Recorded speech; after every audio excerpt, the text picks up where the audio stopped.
el Señor no tenía especial consideración por su madre. Hay como, me dijeron, hay como hasta un cierto aire de desprecio a la Virgen. Porque en otros lugares le llama mujer. Y como le llama mujer y no mami, ni mamá, ni mamita, pues Jesús no tenía especial aprecio por su madre. Fíjense qué locura. Decir que el Señor no tenía especial aprecio por su madre, porque le llama mujer. Una vez más, no profundizan en los textos de la Biblia. Jesús le está asignando el título que le da el Génesis 3:15 a la mujer por cuya simiente iba a venir la salvación al mundo. Madre es un título mesiánico para la madre del Mesías. Mujer, debo decir, mujer es un título mesiánico para la madre del Mesías. Por eso le llama mujer. Le está diciendo, en otras palabras, el Espíritu Santo nos está enseñando a través de la palabra que Jesús utilizó, mujer, esta es de la que se predijo en el Génesis 3:15, que su simiente iba a aplastar la cabeza de Satanás. Mujer, entonces, es un título mesiánico, no despectivo. Jesús no le faltó el respeto a su madre nunca. No lo podía hacer, ya ha quedado claro. Él cumplió la fe de manera total, cabal, absolutamente perfecta. Obedeció, por lo tanto, de manera perfecta y cumplió de manera cabal el cuarto mandamiento. Honra a tu padre y a tu madre. Vamos al tema que nos corresponde. Dice que tenía hermanos. Algunos le dijeron, oye, ahí afuera están tu madre y tus hermanos. Aquí están los hermanos de Jesús, por lo tanto eran hijos de María. Una vez más, falta de profundización en la palabra de Dios. Lo hemos dicho. No es que seas capaz de citar algunos textos. Es que estés en comunión con la que te puede ayudar a profundizar en esos textos. En primer lugar, hermanos, hermanas, hermano, hermana en la Biblia no siempre significa que ellos, los hermanos y las hermanas que se mencionan, hayan nacido de la misma madre o que tengan el mismo padre por progenitor. No significa eso. En el Antiguo Testamento, en hebreo, y en la lengua en hebreo, que fue la lengua en la que se escribió la mayoría de los libros en el Antiguo Testamento, se utiliza aj para hermano y ajo para hermana. Aj para hermano y ajo para hermana. Y se utilizaba la misma palabra para primos, tíos, parientes, cuñados. Se utilizaba porque en hebreo no había una riqueza de matices diversos para referirnos a las relaciones familiares múltiples como los tenemos ahora. No. La mayoría de las veces se hablaba de aj para hermano y ajo para hermana. Pueden hacer un experimento. Pueden comprar un CD-ROM para computadora de la Biblia. Y ustedes pueden hacer que el programa les dé a ustedes cuántas veces se utiliza la palabra primo, prima, tío, cuñado, etc. Empiecen a poner palabras por ahí para abajo que hablen de relación de parentesco. No hermanos y hermanas, solamente esa relación de parentesco. Y se van a dar cuenta que en el Antiguo Testamento solo 47 veces se habla de este tipo de nomenclatura que nos hablan de relaciones familiares en términos de primo, prima, tío, tía, cuñado, etc. Solo 47 veces. Sin embargo, pongan la palabra hermano y hermana, hermanos y hermanas, y se van a dar cuenta de que la palabra hermanos y hermana, hermana y hermano aparece 1187 veces. 1187 veces en el Antiguo Testamento y en el Nuevo Testamento, en toda la Biblia. ¿Por qué? Porque la palabra más común para referirse a las relaciones de parentesco entre los miembros de la familia, parentesco cercano, lejano, sanguíneo o no sanguíneo, es la palabra hermano, hermana. Esa es la verdad. Miren, ustedes van a Génesis capítulo 12, versículo 5. Génesis capítulo 12, versículo 5. Y allí van a encontrar claramente estipulado que Abraham y Lot eran primos. Eran primos, claramente. Génesis capítulo 12, versículo 5. Ahora buscan en Génesis capítulo 13, versículo 8, y se van a dar cuenta de que Abraham llama a Lot hermano. Dice, para que no haya disputa entre tú y yo, entre tus pastores y los míos, porque somos, ya que somos hermanos. Adiós, pero no eran primos. Esto sucede muchas otras veces en la Biblia.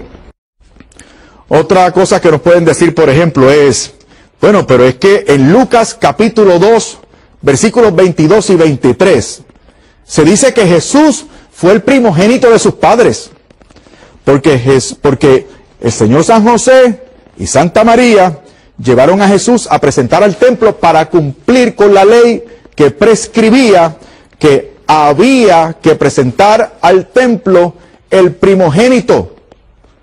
El primogénito. Por lo tanto, si ellos presentaron a su primogénito, significa que él fue el primero entre otros. Ahí está claramente, te dirán.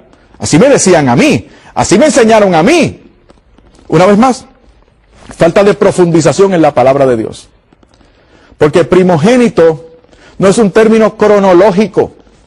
Primogénito es un término litúrgico. Cuando se decía, tienes que presentar a tu primogénito, es el primero que salga, no el primero en relación con el segundo, sino la primicia, aunque sea lo único. Fíjense qué inverosímil resulta ser la idea de que tenga que ser el primogénito el primero entre muchos. Significa entonces que tenían que esperar los padres a tener un segundo hijo para presentar el primero. Si lo hubiesen hecho, desobedecían la ley. No se podía esperar a tener un segundo para presentar el primero. No. El hijo que tuvieras, sea el único o el primero entre muchos, tú tenías que presentarlo al templo. En otras palabras, primogénito no es un término cronológico, de sucesión, de cantidad. Primogénito es un término litúrgico. También se dirá, por ejemplo, este es tremendo, Mateo 1:25. Mateo 1:25 dice, en algunas traducciones dice, y sin haberla conocido, tuvo a su hijo Jesús. Hay otras traducciones, también buenas, que dicen, y no la conoció, es decir, José no conoció a María hasta que dio a luz a Jesús. Entonces dicen, ve, aquí está. Eso fue lo que me enseñaron a mí. ¿Ves? Dice que José no conoció a María hasta que dio a luz a su hijo Jesús. Hasta, entonces significa, para algunas personas, bueno, significa que no hubo algo antes, pero después de dar a luz, sí hubo algo. Porque la palabra conoció o conocer tiene implicaciones de este tipo de encuentro o relación sexual. Eso es lo que dicen. No tuvo hijos o no tuvo relación, mejor dicho, hasta que conoció, hasta que dio a luz a Jesús. ¿Y cuál es la verdad? Miren, la verdad es que la palabra hasta en la Biblia no siempre significa que después hubo algo. Podemos buscar, por ejemplo, en 2 de Samuel, capítulo 6, versículo 23, para dar un ejemplo. El último versículo del capítulo 6 de 2 de Samuel dice que Mical, la hija de Saúl, no tuvo hijos hasta el día de su muerte. ¿Qué significa esto? ¿Que después de muerta las tuvo? No, seguro que no. Y el Salmo 110, siéntate a mi diestra hasta que ponga a tus enemigos por estrado de tus pies. ¿Significa esto que después de vencer los enemigos de Jesús, del Mesías, porque es un salmo mesiánico, ya entonces Jesús no va a estar a la derecha en el trono del Padre? No, seguro que no. Hasta no siempre significa que después hubo algo. El texto del Evangelio 28:20. Yo estaré con ustedes hasta el fin del mundo. ¿Significa esto que después del fin del mundo no estará más con nosotros? ¿Qué significa? Después del fin del mundo es que vamos a estar con Él y nos vamos a gozar. Ahí es que va a comenzar la fiesta. Pero siguiendo el mismo principio, si decimos yo, o si el Señor ha dicho yo estaré con ustedes hasta el fin del mundo, podríamos inferir, de acuerdo a esta interpretación antimariológica de Mateo 1:25, que el Señor ya no va a estar con nosotros después del fin del mundo. No, por favor. No. Tenemos que entender la Biblia en toda su profundidad, atendiendo a la cultura de aquella gente, atendiéndola, interpretándola a partir de este concepto de iglesia, porque la iglesia fue la que escribió la Escritura. De manera que la Escritura no puede contradecir ni hablar mal de la iglesia instituida y fundada por Cristo. No lo puede hacer. Es más, miren, vamos a establecer, yo creo que podemos llegar, ya a estas alturas podemos llegar a una conclusión, ustedes y yo. Católicos, evangélicos y yo, podemos llegar ahora a un acuerdo. El acuerdo es el siguiente, en base a todo lo que hemos demostrado hasta aquí en esta serie. No existe, no es posible encontrar en toda la Biblia una sola oración, una frase, una palabra, una coma, un punto, que justamente interpretados contradigan la excelencia y la doctrina de esta Santa Iglesia Católica. Esta es la iglesia de la Biblia. La Biblia no contradice la existencia, el valor, la excelencia de la iglesia, sino que la prueba, la defiende, porque la iglesia y su doctrina emanan de este libro. Y por cierto, la tradición autoritativa de la iglesia parte del libro. La teología católica parte de la Biblia. Esto, hermano, esto es una máxima entre nosotros los teólogos católicos. Se dice, se nos enseña, y si alguien quiere ser teólogo católico, tiene que creer esto. La Biblia es el alma de la teología. Y esta iglesia siempre ha creído. San Jerónimo lo dijo, es una frase de San Jerónimo, en el siglo V. Y lo ha recogido como palabra de Dios el Catecismo de la Iglesia Católica y Dei Verbum en el Vaticano II también. Dice que desconocer a la Escritura es desconocer a Cristo. Desconocer a la Escritura es desconocer a Cristo. Por eso la Iglesia siempre ha venerado la palabra de Dios tanto como el cuerpo y la sangre de Cristo. Esta iglesia da el mismo valor al cuerpo y la sangre de Cristo a la palabra de Dios. Por eso en la Santa Misa dedicamos la mitad de ese soberano acto litúrgico a la palabra de Dios, porque la fe viene por el oír, y el oír de la palabra de Dios. La palabra de Dios nos prepara, y es la palabra de Dios la que nos habla de la excelencia de esa gran señora del cielo, que es María Santísima. No pudo tener más hijos. Si tuvo más hijos, si los tuvo, porque el Señor la entrega al cuidado de un discípulo de Él. En Juan 19, 26 y 27. Juan capítulo 19, versículos 26 y 27. El Señor entrega a su madre al cuidado del discípulo amado. Ellos eran judíos. Había una ley entre ellos. Si hubiese tenido otros hijos, hermanos carnales de Jesús, hubiesen tenido que hacerse cargo de María Santísima. Pero no, la encargó al discípulo. ¿Por qué? Porque no había más hijos. Ahora, para que nadie diga tampoco, que eso faltaría, que ese Juan era hijo carnal de María, sería bueno decir que ese Juan, discípulo de Jesús, es identificado en la Biblia como el hijo de Zebedeo. Juan, el hombre, el discípulo al cual el Señor entregó su madre para que la cuidara porque no había más hermanos, era hijo de Zebedeo, no de San José, por si acaso, de Zebedeo.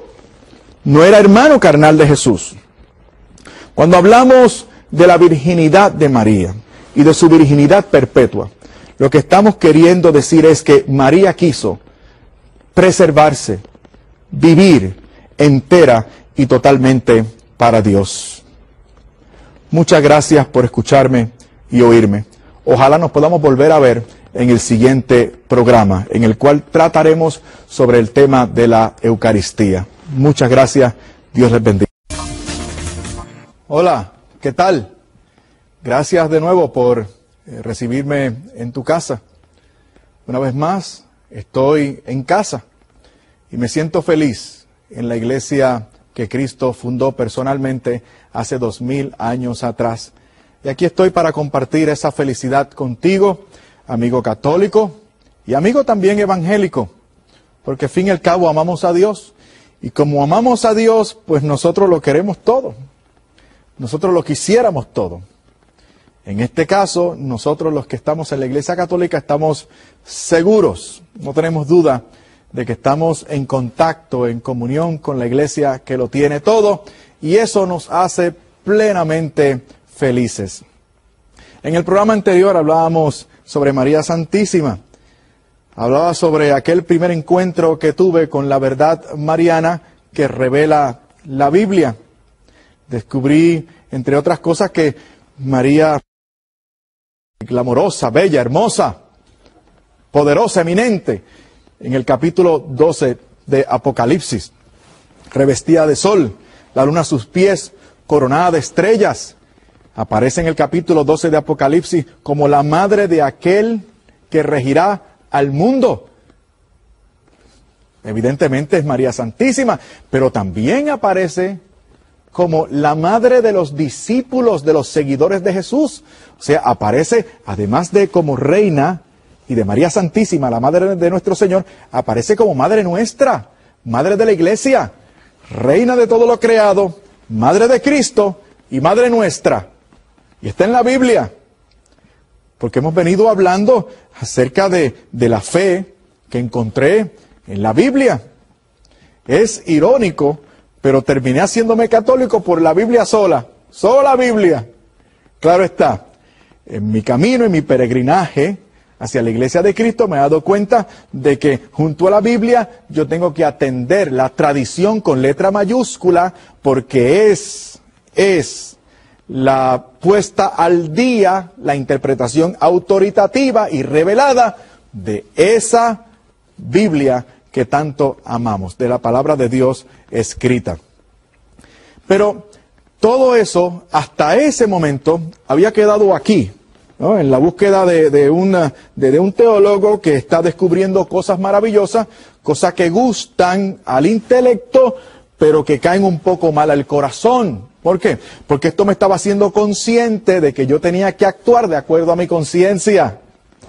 Y mi conciencia ya me estaba dictando que todo ese conocimiento tenía que inducirme a actuar en fe y dirigirme a la iglesia que honraba a María. María había profetizado llena del Espíritu en el Evangelio: todas las naciones, todas las generaciones me llamarán bienaventurada. Y yo pertenecía a una generación de cristianos que no llamaban a la Virgen bienaventurada. Claro que sí. Bueno, algunos dirán: oh sí, en mi iglesia, oh sí, le guardamos mucho respeto a la Virgen. Oh, cómo no, creemos que ella fue una gran mujer. ¿Cuándo fue el último sermón que escucharon sobre la Virgen María? Allá en una de las otras iglesias o de las sectas. ¿Cuándo fue que escucharon un sermón de la Virgen María? ¿Cuándo fue que se dio la última clase de escuela bíblica dominical acerca de la Virgen María? Hablar de la Virgen María está vedado. No es una prohibición escrita oficial, pero es un ambiente que se ha cernido. No podemos hablar de María ni de su excelencia, porque eso es parecer católico. Y todo lo que es católico es malo, según infieren algunos. Por lo tanto, mejor ni hablar del tema. Sí. A mí me pasó.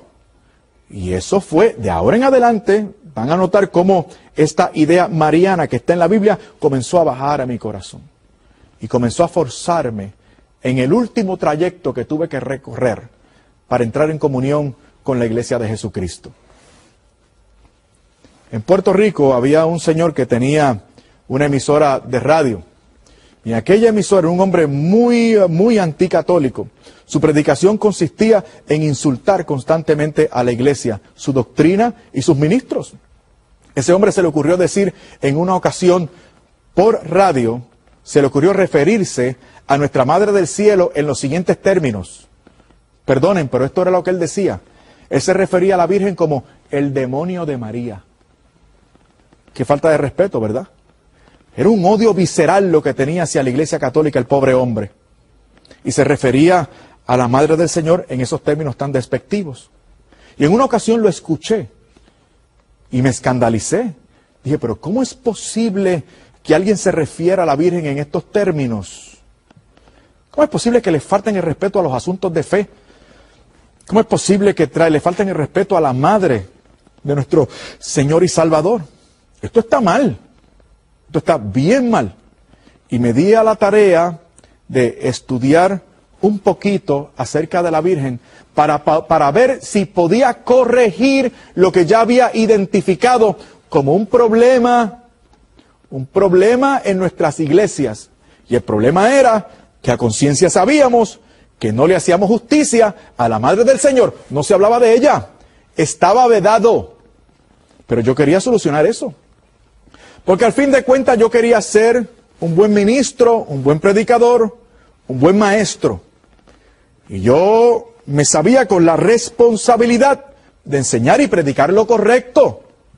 Yo no podía permitir que nuestros fieles se dejaran llevar por esa falsa y herética catequesis. Yo tenía que referirles a ellos a lo que era correcto. No podía permitir que le faltaran el respeto a la Madre del Señor. Así que me di a la tarea de estudiar y descubrí otras cosas maravillosas en la Biblia. Por ejemplo, en Lucas capítulo 1, versículos del 23 en adelante. Más que nada el versículo 28. Lucas 1, 28. Se le aparece el ángel a María. El ángel se le aparece a María en la Anunciación. Va a hablar con ella. Le va a transmitir el designio de Dios.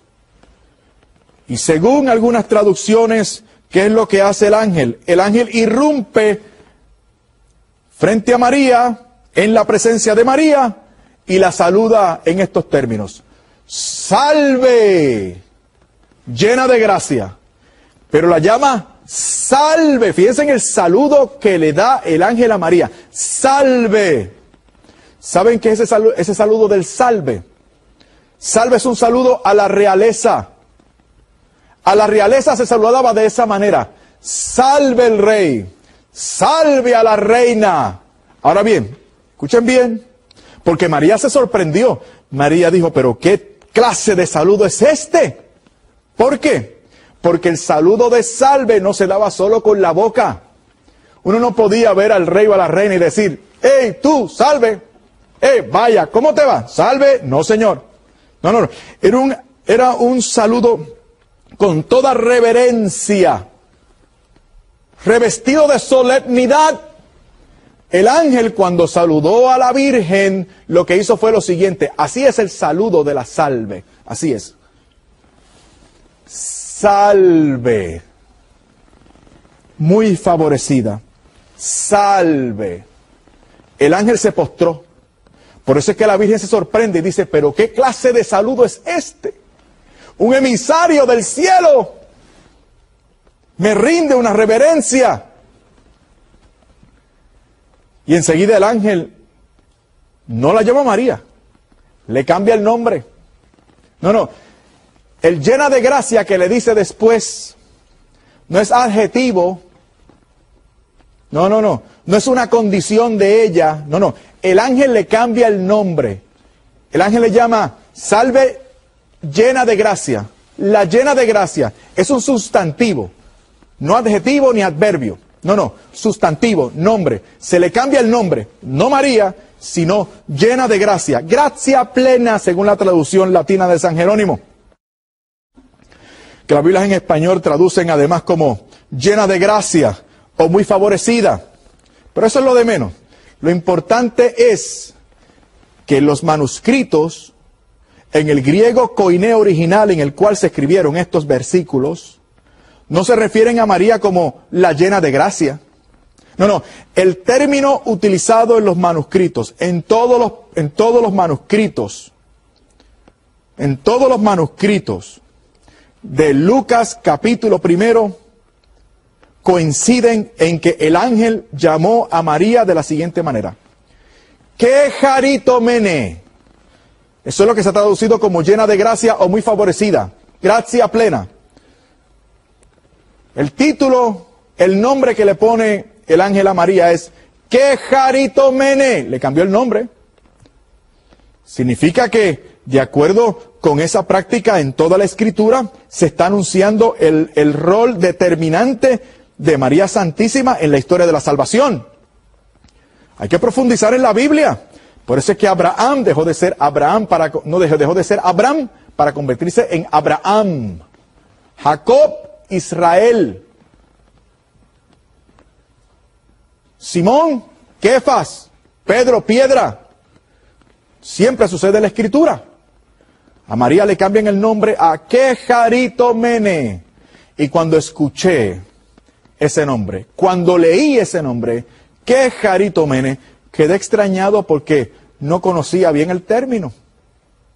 En el seminario teníamos acceso del griego y el hebreo, pero no recordaba haber escuchado, leído, visto, estudiado esa palabra anteriormente.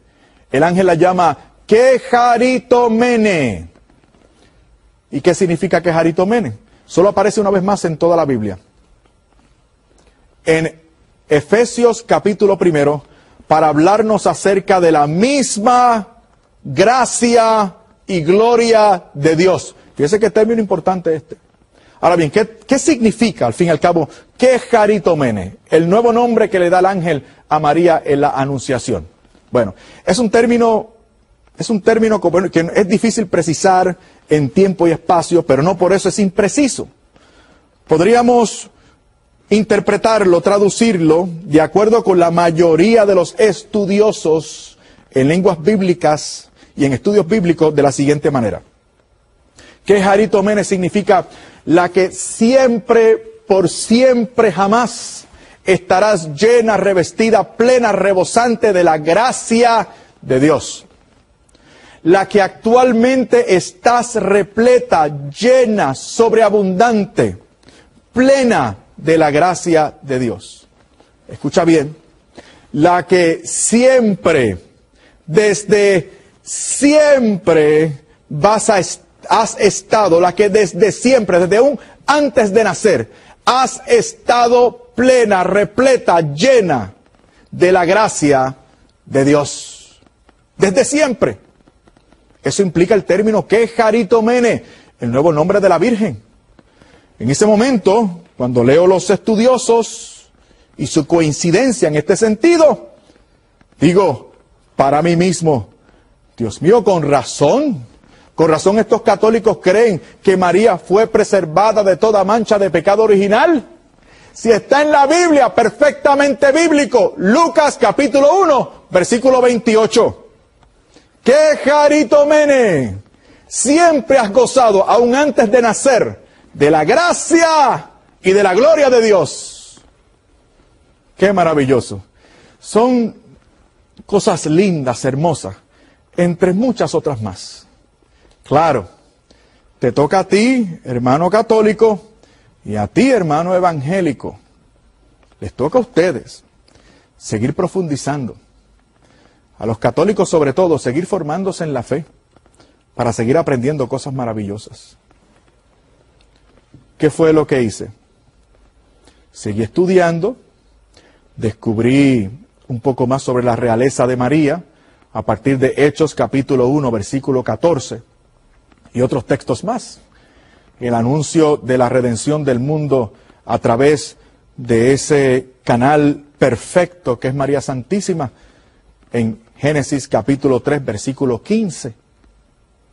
Y descubrí que yo tenía que predicar de María Santísima. ¿Saben por qué? ¿Saben qué fue lo que me acabó de convencer? Bueno, ya me había decidido a estudiar un poco de teología católica. ¿Por qué yo decidí estudiar teología católica? Porque quería aprender mucho. No, yo no quería aprender mucho. Yo quería encontrar algo de qué agarrarme para no hacerme católico. No, yo no quería hacerme católico. No. Yo no quería hacerme católico. Y digo, bueno, voy a profundizar un poco más en la teología católica, a ver si me encuentro con algo. Y me di a la tarea de estudiar Mariología. Formalmente, fui a una escuela de teología, donde trabajo ahora casualmente. Las vueltas que da el mundo, ¿ah? Fui para retirarme, para apartarme de esta iglesia, y estudiando la teología católica y la doctrina católica, eso me unió más a la fe de la iglesia católica. Y en la misma escuela trabajo, en la que descubrí gran parte de estas cosas. Y me matriculo en un curso de Mariología, y me encuentro a un fraile en la biblioteca, y el fraile me dice, oye, reverendo, estás estudiando Mariología, ¿ah? Se ha corrido la voz. Qué bueno, qué apertura, Mariología. Y le dije, sí, estoy estudiando Mariología. Y él me habla con esa emoción y me pregunta, oye, ¿sabías tú que el comentario más bello, uno de los comentarios más bellos que se ha escrito sobre el Magnífica de la Virgen María, lo escribió el doctor Martín Lutero? Martín Lutero era mi héroe espiritual, era mi padre espiritual, mi héroe teológico. Y yo recuerdo haber pensado, oye, pero qué cura embustero este. Martín Lutero no pudo haber escrito nada bello sobre la Virgen porque Martín Lutero era protestante como yo. Oye, el buen hombre fue y encontró la obra, sacó copia y me la entregó. Y me la dio. Y la vi. Decía comentario al Magnífica de la Bienaventurada Virgen María por el doctor Martín Lutero. Y me lo llevé a casa. Y lo devoré. Y quedé fascinado con el descubrimiento que hice. Escuchen bien. Para Martín Lutero, dos cosas fueron claras. Siempre aprovecha para hacer su crítica a la iglesia. Pero dos cosas fueron importantes en aquel comentario del doctor Martín Lutero, de sus palabras sobre la Virgen. Primero, afirmaba que María Santísima era la madre de Dios. Él creía en la maternidad divina de la Virgen. Yo sé que algunos hermanos nuestros evangélicos y protestantes han dejado de creer en la maternidad divina de la Virgen. Allá ellos, porque los primeros reformadores, las iglesias de la Reforma que devienen a partir del siglo XVI, todas ellas creen en el dogma de la maternidad divina de la Virgen. Y Martín Lutero era un hombre inteligente al fin de cuentas. Él no iba a contradecir la definición dogmática del concilio de Éfeso en el 431. No, seguro que no. Porque él, en contra de esa definición de la maternidad divina de la Virgen, era decir que María podía ser madre de la naturaleza humana de Cristo, pero no de la divina, y fragmentar la personalidad del Hijo. María es madre de la persona única de Jesucristo. María es el canal a través del cual aparece en Jesucristo, Dios y hombre verdadero. Y ese acto conllevó luego una relación filial maternal. María es madre de la persona indivisible de Jesús, humana y divina. Madre de Dios. Lutero sabía eso. No era tan mal teólogo. Otra cosa fue importante en el comentario del doctor Lutero. Decía que nosotros los cristianos debemos rendir honores a la Santa Madre de Dios porque, escuchen bien, porque ningún otro ser humano había tenido jamás una experiencia tan singular y especial con el Espíritu Santo como la Virgen María. Primero, la maternidad divina de la Virgen, y segundo, hablaba de una relación especialísima, única, que ningún otro ser humano ha tenido jamás con el Espíritu Santo. Relación con el Espíritu, Madre de Dios. ¿Qué fue lo que hice? Lo prediqué. ¿Qué voy a hacer? Me preparé esa semana y prediqué. Ese domingo voy a mi iglesia a predicar. Prediqué un sermón sobre la Virgen María, lo que no me había atrevido a hacer anteriormente, Pero mi padre espiritual, el doctor Lutero, me dio ese empujón. Me revestí de coraje. Si lo dice Lutero, yo también lo voy a decir. Porque hay que defenderla. Recuerden lo que dije al principio. Hay que defenderla. Hay que hablar de ella, es la madre de mi Señor. Y si la honro a ella, lo honro a Él. Ustedes saben lo bien que yo me siento cuando alguien se refiere a mi madre como una mujer bella. Como una mujer buena. Eso a mí me hace sentir muy bien. A mí me agrada. Me agrada. Y todavía tengo 41 años de edad. Y lo que me ha pedido mi madre en estos años, siempre se lo he dado. Siempre le he hecho caso. Porque es mi madre. Así es el Señor también. Y prediqué el sermón de mi vida sobre la Virgen María. Se podrán imaginar ustedes. Un sermón mariano en una iglesia pentecostal. ¿Cuál ustedes creen fueron las reacciones? Bueno, eran de esperarse. Había un silencio sepulcral. Eso es detrimental para un predicador pentecostal, porque en un sermón pentecostal uno lo que espera escuchar es, ¿no?, la algarabía de costumbre.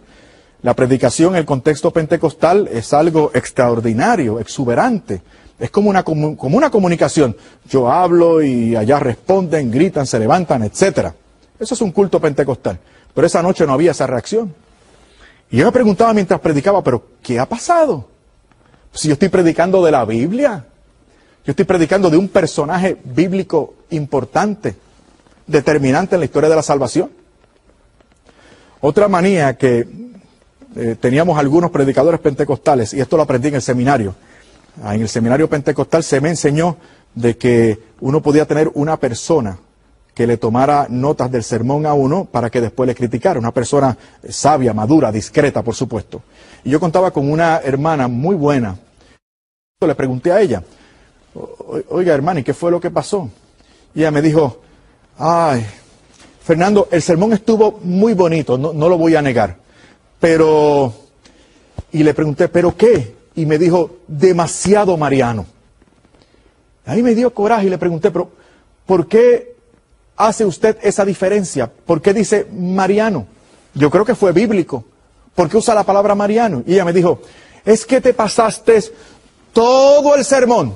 María, María, María. María, María, María. María, María, María. Y yo le dije, hermana, fíjense cómo son las cosas. Yo he hecho lo mismo con otros personajes bíblicos. Y a esta iglesia y a usted no le ha resultado extraño. En esta misma iglesia podemos predicar sobre Noé, Noé, Noé y no hay ningún problema. Adán, Adán, Adán y no hay ningún problema, por cuya culpa estamos sumergidos en este valle de lágrimas. Jacob, Jacob, Jacob y no hay ningún problema. Josué, Josué, Josué y no hay ningún problema. Pablo, Pablo, Pablo, Pablo y no hay ningún problema. Hermana, usted sabe muy bien que en esta iglesia yo he predicado sobre David y no hay ningún problema. ¿Has escuchado tú, hermano católico y protestante, la historia de David? Un mercenario, un asesino, un padre sin carácter. ¿Sabían ustedes que David consintió el ultraje de una hija de él por un hijo de él? ¿O no se acuerdan acaso ustedes del pecadillo contra Urías el Eteo? ¿Ah? Hermano, yo puedo predicar sobre Salomón en esta iglesia y no hay ningún problema, le dije. Hermano católico y protestante que me escuchas y me ves, ¿has leído, te han contado la historia de Salomón?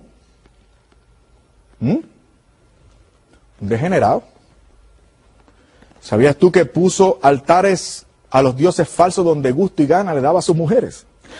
Hablando de mujeres, Salomón tuvo 1000 mujeres. ¿Escuchaste bien? Entre concubinas y esposas, Salomón tuvo 1000 mujeres. ¿Qué les parece? Increíble. Yo no puedo con una y él tenía 1000. 1000 mujeres. Y fue presa de los gustos y exuberancias e idolatrías de las mujeres. Pero usted me quiere decir a mí, continué replicándole a mi hermana, pero usted me quiere decir a mí que yo no puedo predicar sobre la única mujer que ha parido a Dios. se me zafó. Pero ella me escuchó. Y aquella feligrés me dijo, ahora me vas a decir que también ella es Madre de Dios. Y si una feligrés me hizo una pregunta, yo tengo que responderle. Le dije, mi hermana, María es Madre de la segunda persona de la Santísima Trinidad, Emmanuel, Dios con nosotros. Jesucristo es Dios, por lo tanto María es Madre de Dios. Se trata, hermanos que me escuchan y me ven, se tratan de ser consecuente con toda la palabra de Dios. En aquel momento ya me iba dando cuenta. Estoy en el lugar equivocado. Algunos me preguntarán, bueno, ahora sí te hiciste católico, ¿verdad? La verdad es que en aquel momento no me había decidido todavía. Una vez más te lo digo para mi vergüenza, pero yo he venido aquí a hablarte desde mi corazón, a decirte la verdad. La verdad es que terminé haciéndome católico, pero en contra de mi voluntad. Por amor al Señor. Porque ya no vivo yo, es Cristo el que vive en mí. Yo hago la voluntad del Señor. Y si el Señor fundó una iglesia, yo tengo el deber de pertenecer a esa iglesia. Y si el Señor delegó mi cuidado a su Madre Santísima, yo tengo que reconocerla. Yo tengo que dar crédito a ese favor de Jesús y honrar a su Madre con todo mi ser, siendo fiel a la voluntad y a la palabra de su Hijo. Muchas gracias por recibirme en tu casa, una vez más. Ojalá nos volvamos a ver pronto, porque en el próximo programa vamos a hablar de lleno acerca de la Eucaristía. ¿Cómo fue que me encontré con este Cristo maravilloso en la Santa Eucaristía? Una vez me encontré con el Señor presente en el sacramento del altar, ya no me quedaron más fuerza para resistirme y tuve que seguir camino para encontrarme hoy donde estoy, en casa, en la casa del Padre. Dios les bendiga. Nos vemos pronto.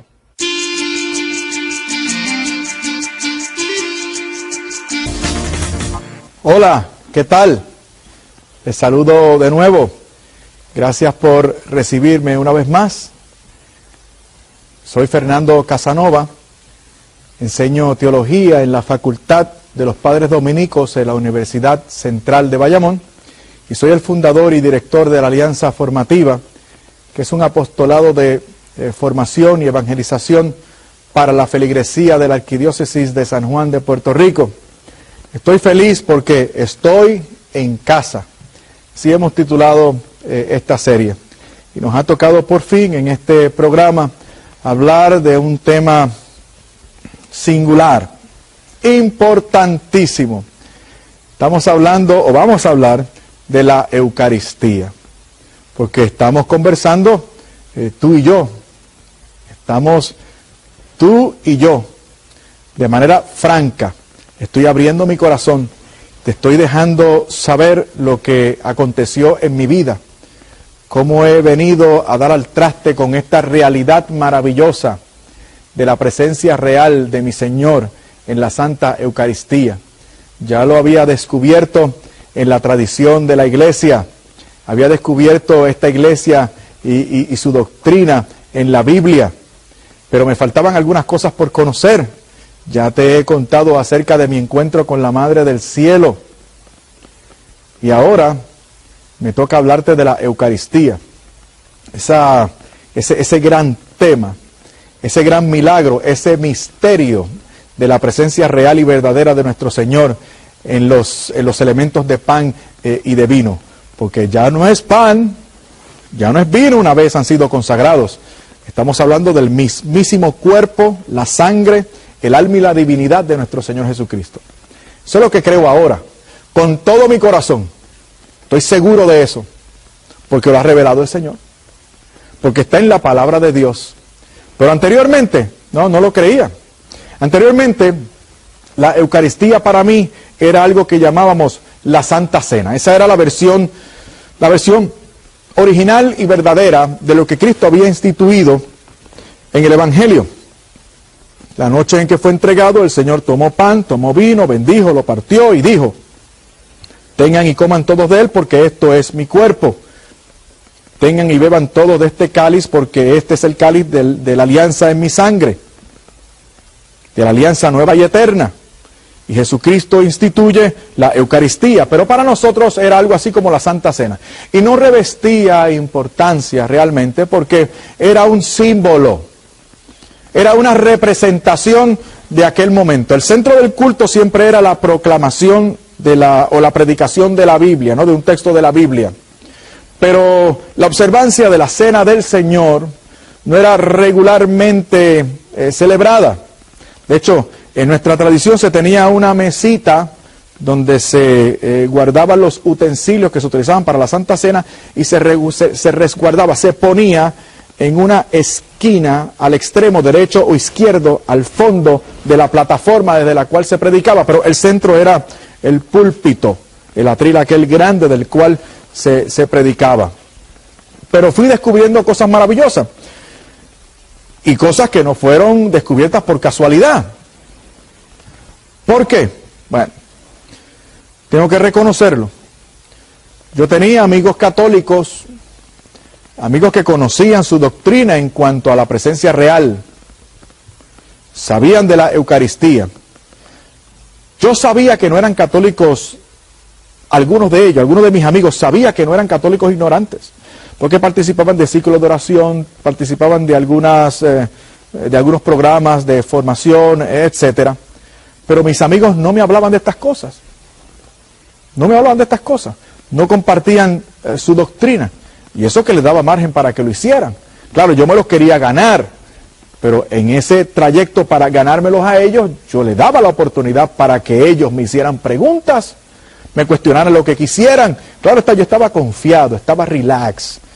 Porque sabía que si era un católico, pensaba yo en aquel momento, que si era un católico lo que estaba frente a mí, pues no me iba a poner demasiada resistencia. Estaba acostumbrado a eso. Y lamentablemente, estos católicos con los cuales tuve la oportunidad de interactuar, algunos de ellos pudieron haberme dado razones de su fe, pero no lo hicieron. Entonces, ¿cómo fue que vine a enterarme de esto de la Eucaristía? Bueno, resulta que estoy pasando la televisión, y la primera vez que aparece en mi pantalla la imagen de EWTN, esta empresa de Dios en la cual estamos grabando este programa, que está llegando hoy a tu casa. En EWTN, en la pantalla, aparecieron unos ensotanados, con hábito y todo, ¿no? Estaban adorando el Santísimo Sacramento, y lo hacían de manera majestuosa, preciosa. Por lo que pude entender del latín, me di cuenta de que estaban adorando y después impartían la bendición con el Santísimo. Me di a la tarea de estudiar un poquito y me di cuenta de que ellos estaban rindiendo culto a aquello que para mí era un mero trozo de pan. Y eso me quedó impregnado en la mente. Me estuvo raro, pero dije, bueno, eso debe ser una de esas prácticas exuberantes, raras, idolátricas de los católicos. Y me alegré un poquito porque yo dudaba que el Señor quisiera que yo participara de una cosa tan extraña como esa. Me quedé tranquilo por algunos días, ya estaba estudiando teología católica. Le comenté a un fraile capuchino sobre ese acontecimiento y él me dijo, bueno, si tú quieres ver algo similar, esta noche en tal sitio puedes ir, allí tienen una hora santa, culto al Santísimo Sacramento. Así que yo por curiosidad, pero también por responsabilidad ante mi Señor, me dirigí a esa iglesia donde me había dicho mi compañero de estudio, el fraile capuchino, que había una exposición del Santísimo o una hora santa. Yo no entendía muy bien esa nomenclatura, esos nombres, esos términos, pero igualmente me dirigí al sitio. Y allí personalmente vi algo similar a lo que había visto unos días antes en EWTN. O sea, en EWTN fue donde primero se me apareció el Santísimo Sacramento. Y después eso generó en mí una curiosidad tremenda. Y me dirigí a esa iglesia y allí personalmente vi aquello. Adoración al Santísimo Sacramento, aquel sacerdote bellamente revestido. El padre Willy Peña era él. Fue en su parroquia, allá en Country Club en Carolina. Desde entonces me he hecho muy buen amigo de Monseñor Willy Peña, que también ha participado en otras series aquí en EWTN. Y estaba Monseñor Willy Peña bellamente revestido. Estaba con un incensario en sus manos y hacía despedir incienso por las 4 esquinas del altar. Y allí colocado arriba de aquel altar estaba aquella custodia, una vez más con la sagrada forma colocada en la parte superior. Y aquella gente adorando el Santísimo Sacramento. Una cosa preciosa, exuberante. Se me ponía la piel de gallina en aquel momento. Pero, me puse a pensar también, no me debo dejar llevar. Yo tengo que mantenerme objetivo.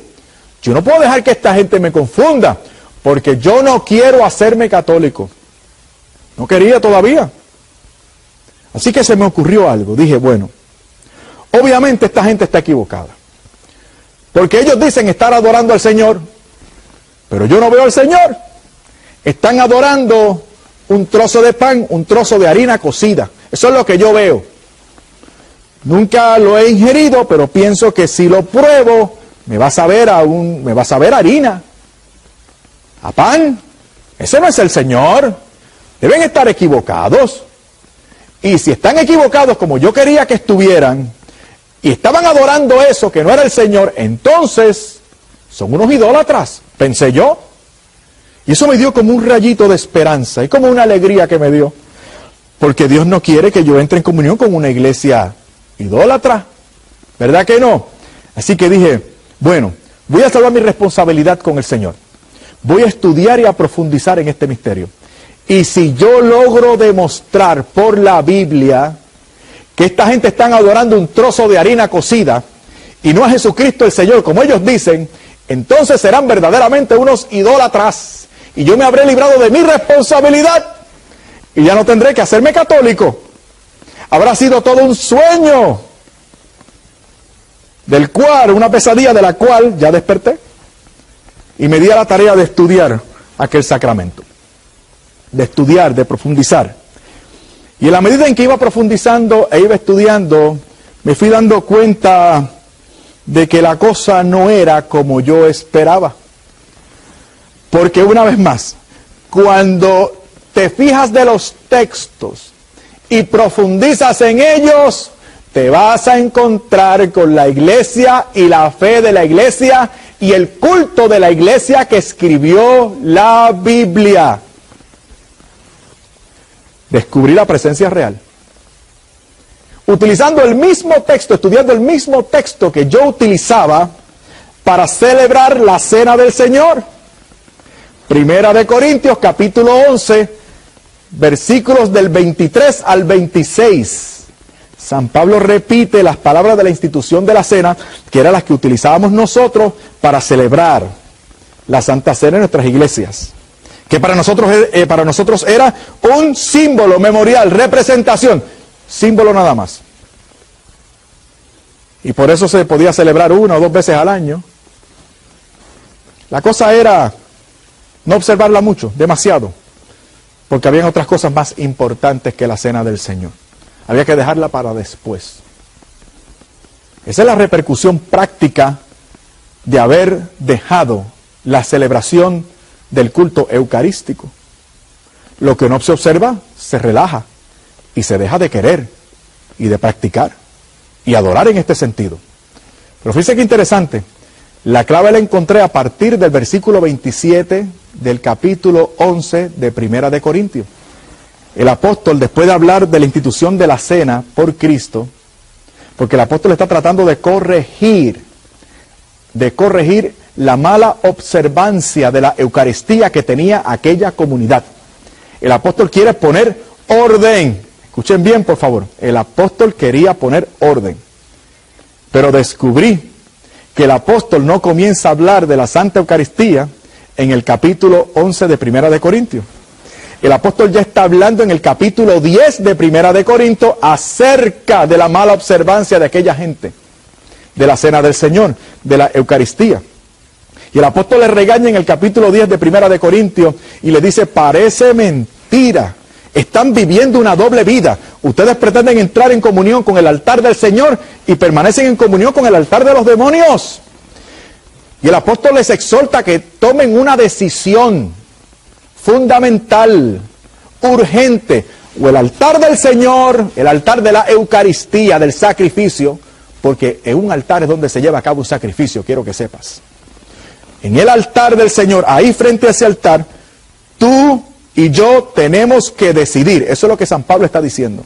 O sea, frente al altar del Señor, nosotros tenemos que convertirnos. Se nos llama. Tenemos que decidir. Nadie puede permanecer neutral ante el altar del Señor. Eso es lo que San Pablo está diciendo en Primera de Corintios. Fíjese si es importante la Eucaristía. O sea, es un acontecimiento de encuentro con el Señor. Y a partir de entonces podemos entender mejor el capítulo 11 de Primera de Corintios. Y decía que vamos a arrancar, que íbamos a comenzar del versículo 27 del capítulo 11 en adelante. El apóstol, después de hablar de esto, después de hablar de la institución de la cena, dice el apóstol, por lo tanto, o sea, después de haberle contado estas cosas a ustedes, después de haberles instruido, por lo tanto, escudriñese cada cual, escudriñese, y disciernan, escudriñense, examínense, porque quien come y bebe el cuerpo y la sangre del Señor, no pan y jugo de uva, quien come y bebe el cuerpo y la sangre del Señor, sin discernir. Y te voy a pedir por favor que si tienes la Biblia, subrayes esa palabra. Sin discernir el cuerpo y la sangre del Señor, come y bebe para sí su propia condenación. Escuchen bien, palabras grandes. O sea, no estamos hablando de un mero símbolo, de una mera representación, de algo bonito que viene para ayudarte a recordar. No. No estamos hablando de un acontecimiento inconsecuente. Estamos hablando de una práctica, de un culto, de una celebración que al profanarla te puede buscar una enfermedad o la muerte. Estamos hablando de profanación. De profanación. Y no se está profanando un símbolo o una representación, en cuyo caso no sería profanación. Se profana algo que es sagrado. Y en este caso estamos hablando de algo que es 3 veces santo, que es el Señor. Por lo tanto, quien come y bebe del cuerpo y la sangre del Señor sin discernir, aquí está la clave. O sea, el problema está en si no disciernes, te buscas un problema. ¿Qué significa la palabra discernir? Viene del griego diakrinon. Diakrinon, ¿cómo podríamos explicarlo? La palabra diakrinon significa discernir, pero es más que discernir, es darte cuenta de la verdad que subyace frente de ti y frente de mí. Diácrino. Viene de la palabra cernidor. Discernir viene de cernidor. El cernidor es un instrumento, era un instrumento que se utilizaba en la agricultura en aquel entonces, parecido al que utilizamos nosotros ahora en las construcciones, ¿no? Y entonces se utilizaba aquel cernidor para colocar el fruto de la tierra, pero no había los medios contemporáneos de preservación. Así que ellos procedían a arrancar el fruto de la tierra, digamos que era el trigo.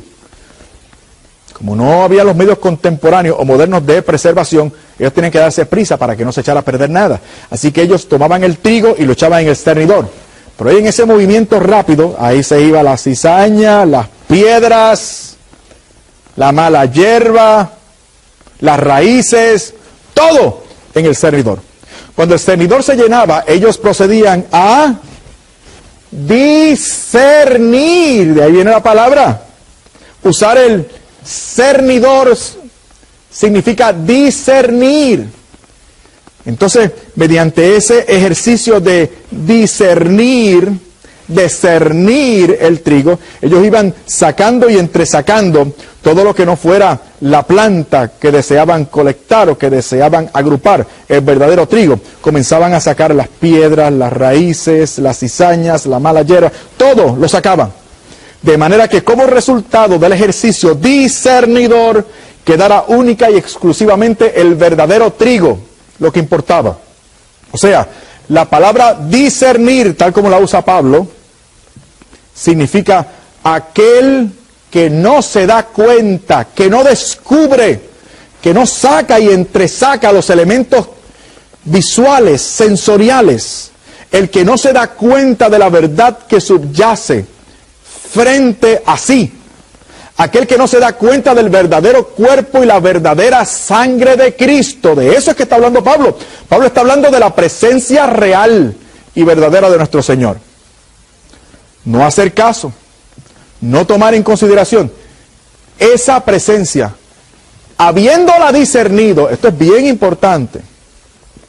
Si la has discernido, si lo sabes, si te es revelado, si ya tienes conciencia de ello, y sabiendo que ahí está el Señor, no te comportas en línea con esa presencia y lo profanas, maltratando, dejándolo, adulterándolo, te metes en un problema. Entonces, imagínense lo que pasó con este servidor cuando se dio cuenta, cuando ya tenía metido en la conciencia, en mi conciencia, de que tal vez los católicos no estaban errados, de que aquello era la presencia de mi Señor. Y si aquello era la presencia de Dios, y si Jesucristo estaba verdaderamente presente, con todo su cuerpo, sangre, alma y divinidad, como ellos decían, y si el Señor me estaba dando esa conciencia, ese conocimiento especial, entonces yo comencé a tener un miedo tremendo. Porque si el Señor me da esta revelación, significa que ya yo me estoy dando cuenta de la verdadera presencia del Señor en los elementos eucarísticos.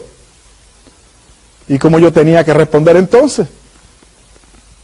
Lo dejé ahí y seguí estudiando un poco más. Y llegué al capítulo 6 del Evangelio según San Juan. Ay, señores, allí fue el acabose. Bueno, el texto eucarístico en cuestión comienza en el versículo 18 del capítulo 6 de San Juan y se extiende hasta el versículo 68 de San Juan. Estamos hablando de más de 40 versículos que nos hablan, sin lugar a dudas, de la presencia real.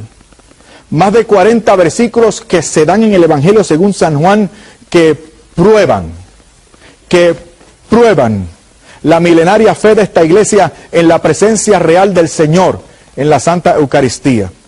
Maravilloso. Capítulo 6 de San Juan. Podemos comenzar a partir del versículo 18, pero los podemos reagrupar todos también, para tratar de narrarles a ustedes cómo se da esto del discurso del pan vivo que baja del cielo de Jesús en estos versículos. Resulta que los judíos siguen a Jesús, y lo siguen porque han presenciado previamente, sería bueno comenzar entonces desde el versículo 1, un tremendo portento de multiplicación de panes y peces. Y ellos siguen al Señor. ¿Por qué? Pues porque se llenaron la pancita. Habían visto un milagro. Así muchos cristianos todavía hoy, detrás del milagrito, detrás de lo portentoso, de lo grande, de lo exuberante. Y igual que en aquella época, y seguían al Señor. Y el Señor se dio cuenta de la razón por la que le seguían. Porque vieron saciada su hambre, su apetito de pan material. Y el Señor se voltea y les dice a ellos, ustedes me siguen por la razón equivocada. Ustedes me están siguiendo porque vieron saciada su hambre. Procuren en adelante mejor el pan que mi Padre les puede dar. ¿Y qué hicieron los judíos? Oh, mira qué interesante. Ya nos está hablando de otro pan. O sea, por ahí viene otro milagrito. Eso fue lo que pensaron los judíos. ¿Y qué dijeron los judíos? Bueno, los judíos se inventaron esto de provocar un poquito más al Señor. Porque para ellos Jesucristo era un mero hombre. Y como era mero hombre, pues podía equivocarse. Pero al fin y al cabo era un milagrero según ellos. Así que vamos a tratar de arrancarle ese milagrito. Y provocaron al Señor de la siguiente manera. Nuestros padres le dijeron ellos al Señor, nuestros padres comieron del maná que les dio Moisés en el desierto. ¿Qué señal haces tú para que creamos en ti? Haznos una señal, un milagrito, para satisfacer nuestra curiosidad, porque ya comenzamos a tener hambre de nuevo. ¿Y qué hizo el Señor? El Señor les habló, no de manera relativa ni superficial. El Señor le habló la verdad. El Señor le dijo, pues vuestros padres comieron del maná que le dio Moisés en el desierto y murieron. En mi país se dice, estiraron la pata, se murieron, pasaron. Pero el que coma del pan que yo le voy a dar, no morirá jamás. ¿Y qué hicieron los judíos? Oh, qué interesante. Ahora este milagrito resulta mejor que el anterior. Mejor que el anterior. Nos va a dar un pan que nos va a hacer fuertes, jóvenes, esbeltos y potentes. Un pan milagroso. Y entonces los judíos, incrédulos, pensando que ya tenían al Señor, le dijeron, danos de ese pan. Y por más de 40 versículos, el Señor insistentemente matiza, dice, repite la misma idea. A pesar de que durante esos 40 versículos ellos se resistían. Ellos decían, ¿cómo es posible que este hombre, porque es un hombre, pueda hacer lo que dice? Pero al fin y al cabo, ¿qué era lo que decía el Señor? Yo soy el pan vivo bajado del cielo. Quien come de este pan vivirá para siempre. Y el pan que voy a dar es mi carne por la vida del mundo. Mi carne es verdadera comida, mi sangre es verdadera bebida. El que come mi carne y bebe mi sangre tiene vida eterna. Ya después de 40 versículos, los judíos lo dieron por incorregible. Y dijeron, se volvió loco. Miren qué cosa. Esperábamos recibir otro milagrito y miren lo que pasó. Se volvió loco. Ahora está hablando de cosas incoherentes. Porque es un mero hombre. Como es un mero hombre, tal vez no tenga todo el poder para hacer lo que dice. Y como es un mero hombre, pues se equivoca. Porque obviamente es imposible que nos dé a comer su carne y a beber su sangre. ¿Qué fue lo que hizo el Señor? Te pregunto, amigo católico y evangélico. ¿Qué fue lo que hizo el Señor? Se echó para atrás. Cedió. Volvió y enseñó otra cosa. Lo echó a votación. Digo, yo lo hubiese hecho. Digo, era una multitud, según los expertos, de como de 10,000 personas. O sea, ¿sabes lo que es eso? 10,000 personas que te siguen. A lo mejor tú y yo lo hubiésemos echado a votación. A ver, ¿quiénes creen que estoy hablando literalmente? ¿Quiénes creen que estoy hablando simbólicamente? Eso hubiésemos hecho. No lo hubiésemos dejado ir. ¿Qué les hubiésemos dicho? No, por favor, no se vayan. No, quédense aquí y que cada cual crea lo que le dé la gana. ¿Eso fue lo que hizo el Señor? No, porque Él es el Rey. ¿Lo crees o no lo crees? ¿Lo tomas o lo dejas? ¿Qué fue lo que pasó? ¿Qué fue lo que hizo el Señor? ¿Qué fue lo que les dijo el Señor? El Señor no les dijo nada. No les dijo nada. El Señor se volvió a los 12 que le quedaban, porque la gente comenzó a irse. La gente comenzó a irse y se fueron. O sea, en 45 minutos Jesucristo tenía una iglesia de 10,000 miembros y en 45 minutos le quedaron 12. Y el Señor se volvió a los 12 que le quedaban. Y para que se fueran también, fíjate cómo es el Señor, y para que se fueran también, le dijo a los 12, ¿y ustedes se quieren ir también? Así son las cosas de Dios. El que no recoge conmigo desparrama. El que quiera seguir en pos de mí, niéguese a sí mismo, tome su cruz cada día y sígame. Eso fue lo que pasó. Y entonces Pedro se levanta cuando escucha aquella pregunta. Y Pedro contesta por sus 11 compañeros y le dice al Señor, le replica al Señor, le contesta al Señor, Señor, ¿a dónde iremos si solamente tú tienes palabra de vida eterna? Hermano católico, ¿a dónde te vas a ir? ¿A dónde te van a alimentar como te alimentan en esta iglesia? No te vayas. Piensa, profundiza, ora, busca y te vas a dar cuenta de que al fin y al cabo estamos en casa.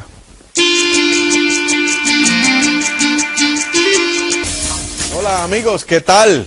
Estoy en casa. Qué bien se siente estar en la casa del Padre. Oye, imagínate ahora que estamos dedicando unas cuantas secciones o ediciones de este programa al tema de la Eucaristía. Es que no puedo callarme. Es que yo estoy consciente del gran favor que he recibido. O sea, como decían los apóstoles en el libro de los Hechos de los Apóstoles. O sea, es que no puedo dejar de hablar y decir lo que he visto y lo que he oído. Y yo en esta iglesia he visto al Señor, yo lo he visto.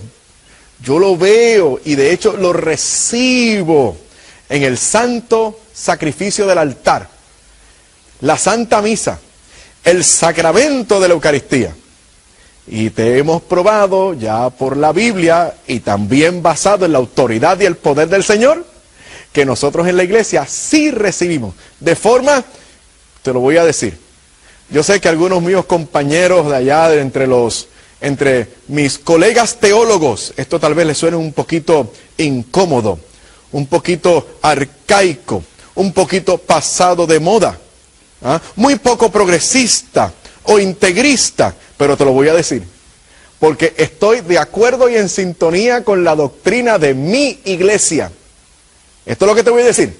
Aquí en la Iglesia Católica, en el sacramento del altar, en la misa, en la Eucaristía, nosotros recibimos al Señor de forma literal, mediante ese sacramento. Es una forma sacramental, pero lo recibimos literalmente a Él. Y yo no tengo ningún problema.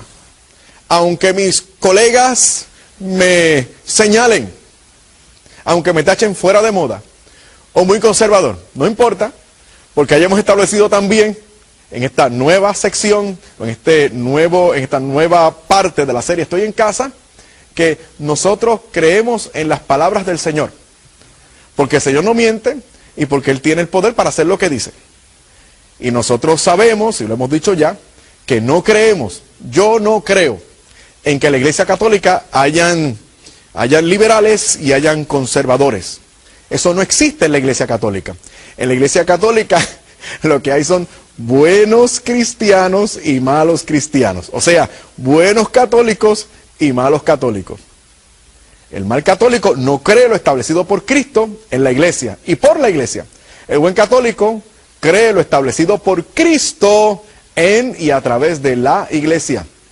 Y la Iglesia me dispensa con la autoridad del Señor y la potencia del Espíritu Santo ese sacramento hermoso del que te he estado hablando, de la Santa Eucaristía. Por eso tenemos que ir a la Santa Misa lo más frecuentemente que podamos. Pues seguro, si tenemos hambre del Señor, queremos recibirlo las más veces que se pueda, pero no de forma mecánica, no de forma así desinteresada tampoco, interesados en recibir la gracia. Y de forma mecánica de ninguna clase. Vamos a tener conciencia de lo que estamos teniendo, conciencia de lo que estamos recibiendo, conciencia de ese culto extraordinario. El culto establecido por el Señor. El culto, el único culto, no un culto, sino el culto establecido por el Señor. Así que creemos en las palabras del Señor. Número 1, creemos que el Señor siempre dice la verdad. Tengan y coman todos de Él, porque esto es mi cuerpo. ¿Lo dijo? Sí. Número 2, el Señor que dijo eso, ¿miente o no miente? Seguro que no miente. Él siempre dice la verdad. Él no es hombre para que mienta, ni hijo de hombre para que se arrepienta. Él es fiel y verdadero. Sus palabras no se mudan. Él es el mismo ayer, es el mismo hoy y seguirá siendo el mismo por siempre, jamás. Él es el Señor. Él no es como nosotros, de doble ánimo, incoherentes. No, Él no es así. El Señor entonces dice... El Señor no miente cuando dice lo que dice. Y número 3, el Señor tiene el poder para hacer lo que dice. O sea, Él dice, esto es mi cuerpo. Es cierto. El Señor no miente cuando dice eso es su cuerpo.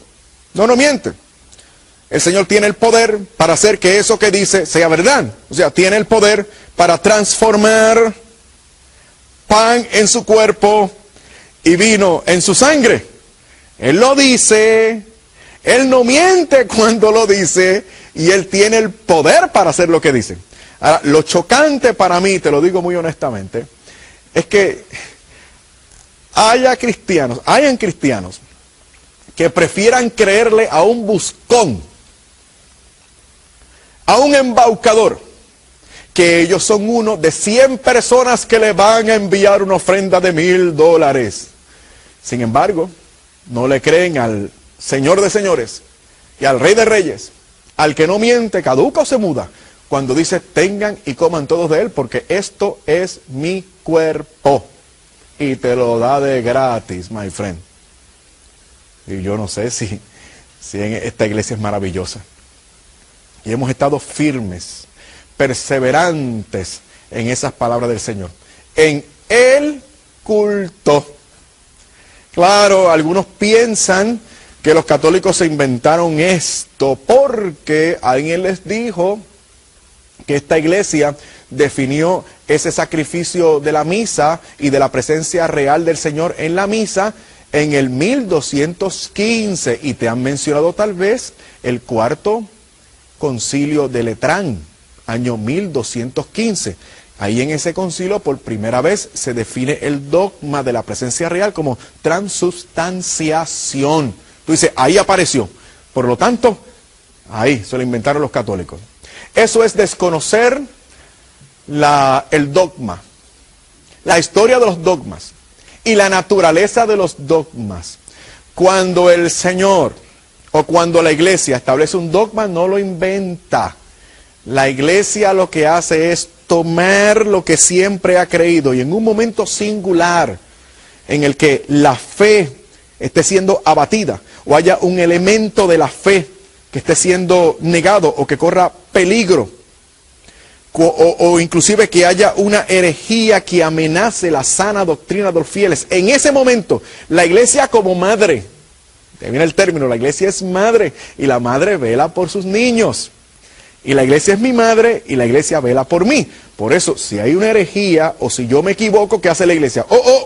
Ven acá, te voy a enseñar, hijo, te voy a dirigir, enmiéndate. Mira, lo que quiso Cristo fue esto, mi amor. Esto fue lo que quiso el Señor. Esto es lo que tú tienes que creer para que te salves, hijo.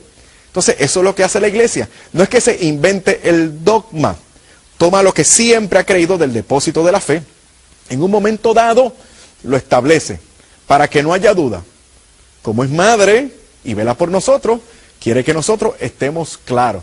Esto es interesante porque un gran converso en la historia del cristianismo, Cardenal Newman, él era experto, doctor en historia del pensamiento cristiano, un gran profesor, un gran teólogo, escritor prolífico, una eminencia, una gran mente, lúcido, profundo.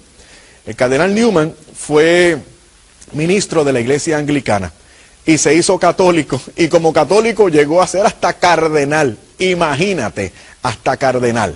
Y lo interesante es de cómo el cardenal Newman descubrió la verdad católica, y la descubrió en los dogmas, precisamente en los dogmas.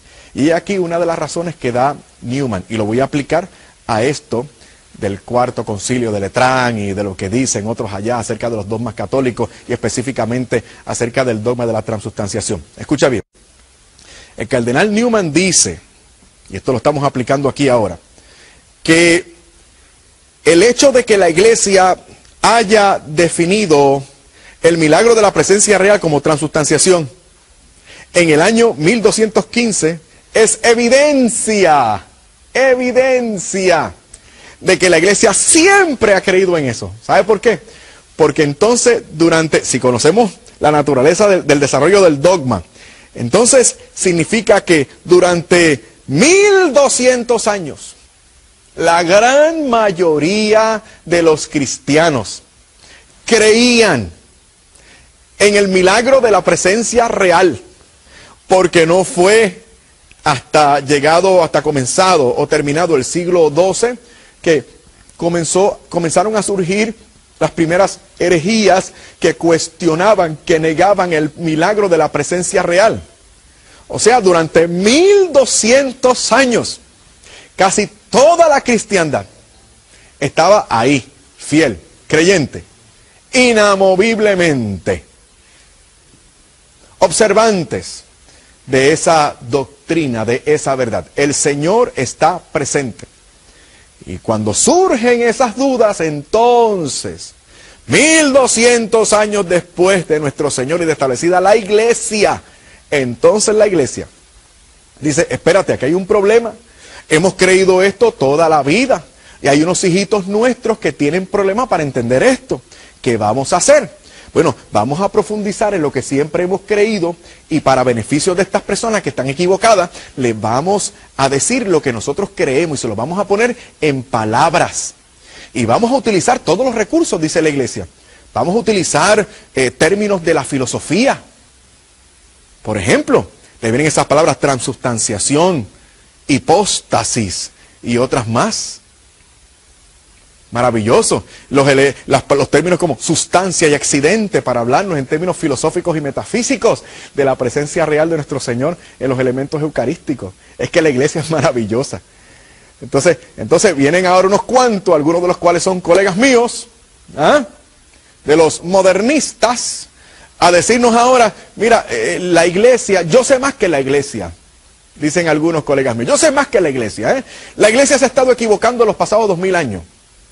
Ahora no se le debe llamar la Trinidad. No, ahora es otra cosa. No. La iglesia se ha equivocado. 2000 años creyendo en la presencia real y en la transubstanciación. No se equivocan. Yo tengo la razón. Ahora vamos a hablar de transignificación. O transmutación de los elementos eucarísticos. En una ocasión escuché a un teólogo modernista burlándose de una persona humilde que se refería a la misa como el santo sacrificio de la misa. Y se burlaba. Claro, son de estos teólogos modernistas que escriben y hablan mucho de los pobres, pero no tienen ninguna sintonía con los pobres. Porque en el fondo se burlan de la fe humilde de la gente. Claro, ¿qué es lo que decía mi compañero, mi colega teólogo? ¿Qué es lo que decía? Mira lo que esta persona está diciendo. Mira, que la misa es un verdadero sacrificio. Está equivocada. La misa es un ritual religioso, decía él, un ritual religioso a través del cual se nos participan unos símbolos que en el mejor de los casos tienen un significado antropológico que nos debe promover a un compromiso y opción política. Eso decía mi compañero. Eso decía el teólogo modernista. O sea, la iglesia se ha equivocado 2000 años. Ahora él sabe el secreto. El misterio. Y resulta que el misterio de la Eucaristía consiste de fondo en una opción política que tú y yo debemos tomar. A mi amigo, el teólogo modernista, le dije, ¿sabes qué? Esa mujer humilde de la que tú te estás burlando tiene toda la razón. Toda la razón. La misa es un verdadero sacrificio. Y en la misa se te da el Señor, todo completo, su cuerpo, sangre, alma y divinidad. Entonces, claro está, una vez tú les hablas de esta manera, ¿qué te dicen? Sí, está bien, no hay ningún problema. ¿Por qué esta gente habla mucho y dicen tantos disparates? Porque no se encuentran con católicos que le digan, hermano mío, tú estás equivocado. Arrepiéntete, vuelve al camino. Haz algo con tu vida. Oye, ¿qué es lo que tú estás adherido a una ideología política? No hay problema con eso. Si en la Iglesia Católica hay libertad para eso. La Iglesia Católica no te dice lo que tú tienes que creer o qué opciones políticas, mejor dicho, tú tienes que tomar. Tú votas por el candidato que te dé la gana. Claro está, tú deberías votar por candidatos con conciencia cristiana, que estén condicionados por la doctrina moral de la Iglesia. Por eso hay muchos problemas en algunos de nuestros países. Escogemos las personas equivocadas. Pero ¿sabe qué? La iglesia respeta tu derecho. Tu derecho a hacer la opción política que tú quieras. Tu derecho a pensar en materia de cosas temporales. La iglesia no te dicta a ti cuál debe ser el final o cuál debe ser la conclusión del experimento que tú estás haciendo en el laboratorio. No. La iglesia se atiene a lo que es su negocio. Su negocio son las almas. Por eso, cuando se trata de asuntos espirituales, yo me fío de la iglesia. Porque yo necesito escuchar a Jesucristo, porque Jesucristo es mi Señor. Y la iglesia me ha dicho que yo necesito comulgar el cuerpo y la sangre del Señor. Yo necesito al Señor. Yo necesito el sacrificio de la misa. Yo no tengo opción para irme a otro culto. Yo no me puedo ir a otro culto a complementar mi fe católica. Eso es un contrasentido. Ahora resulta que el sacrificio de la cruz tiene que ser complementado. Seamos francos, tú vas a otro culto, no, ni siquiera porque quieras complementar tu fe católica.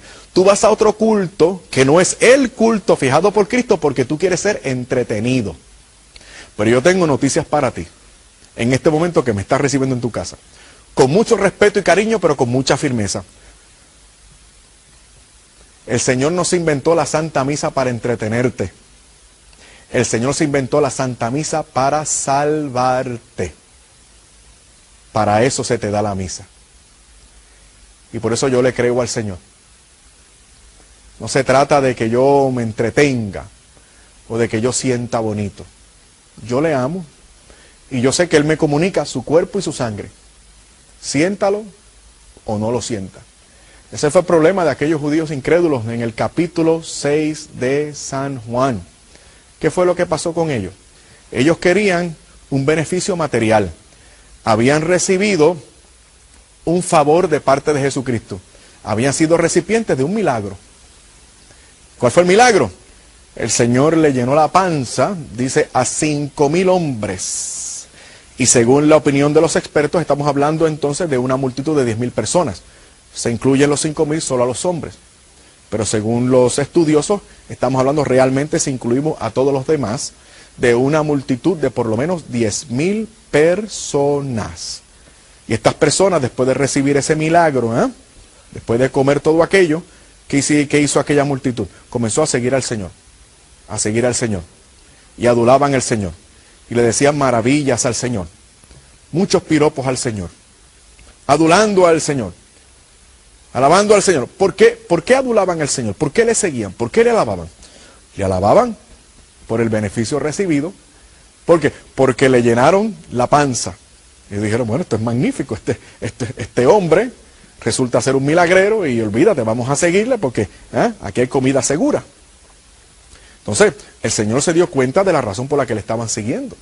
Así que el Señor les mira y le dice, ustedes me siguen por la razón equivocada. Procuren en adelante mejor el pan que mi Padre les puede dar. Entonces, cuando los judíos escucharon aquello, ¿no? El pan que mi Padre les puede dar, ¿en qué pensaron ellos? En otro milagrito. Así hay cristianos allá afuera. Y algunos católicos también. Pendientes solos del milagrito. Ahí tienen que ver, tienen que gustar, tienen que palpar, tienen que corroborar, tienen que sentir. Pero el Señor entonces les dijo, vuestros padres comieron del maná que les dio Moisés en el desierto y se murieron. Procuren mejor en adelante el pan que mi Padre les puede dar.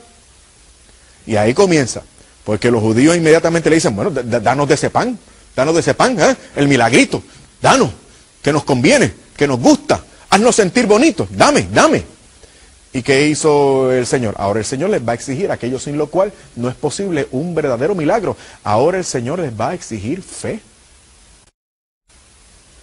Y como te habíamos dicho en contradicción, por más de 40 versículos en el capítulo 6 de San Juan, el Señor comienza una y otra vez. Repito, por más de 40 versículos para los que no ven la Eucaristía por ningún lado en la Biblia.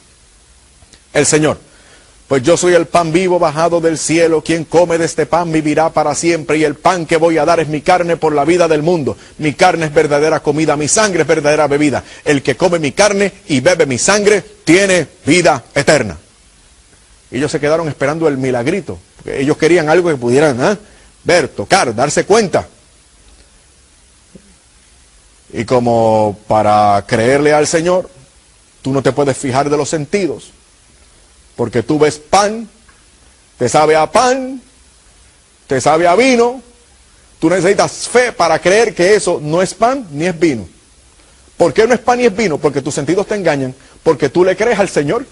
Yo no me creo a mí, yo le creo al Señor. Mis sentidos me engañan. Ese es su cuerpo, ese es su cuerpo. Él lo dijo. Él no miente y Él tiene el poder para hacerlo. Yo lo creo. Eso no es vino, esa es su sangre. ¿Por qué su sangre? Bueno, porque Él siempre dice la verdad, porque Él no se equivoca y porque Él tiene el poder para hacer lo que dice. Y yo lo creo. No a mi sentido, sino a su palabra y al poder de Jesucristo. Y el Señor entonces le pidió un milagro, o les pidió una condición sin la cual no iban a obtener un verdadero milagro. El Señor en adelante les va a pedir fe. Fe. Por eso es que yo digo, esta es la iglesia de la fe. Fe en el Señor, en las palabras del Señor, en el poder del Señor. Fe incondicional. Él lo dice, tiene el poder, magnífico, Él lo hace. Para beneficio tuyo y beneficio mío.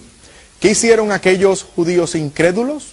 Le dijeron, pero ven acá y el milagrito. Tú sabes, ahora nos dice que nos los tenemos que comer y beber. Pero eso no puede ser. Esto es un mero hombre. A lo sumo un milagrero. Él hará algunos actos así de magia y por eso hizo la multiplicación aquella. Pero no, esto es demasiado. ¿Cómo es eso de que nos los tengamos que comer y beber? Eso es imposible, eso no se puede. ¿Y qué ocurrió? Pues mira, se fueron yendo.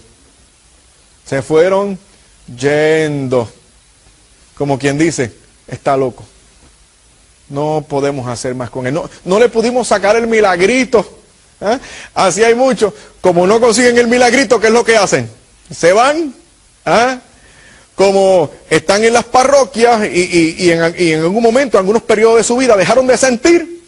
¿Qué dicen? Ay, pero no siento nada. Ay, es que no me tratan bien. Ay, el estacionamiento es pésimo. Los bancos duros. Aquí en esta parroquia no reconocen mi talento. Están carentes de afecto humano, no hay calor. No hay una programación variada. Por lo tanto, vámonos para otra iglesia. ¿Sabe cómo se llama eso? Se llama adulterio espiritual. Porque yo no puedo irme con otra mujer que me haga sentir mejor o más cómodo. Yo no puedo hacer eso, my friend.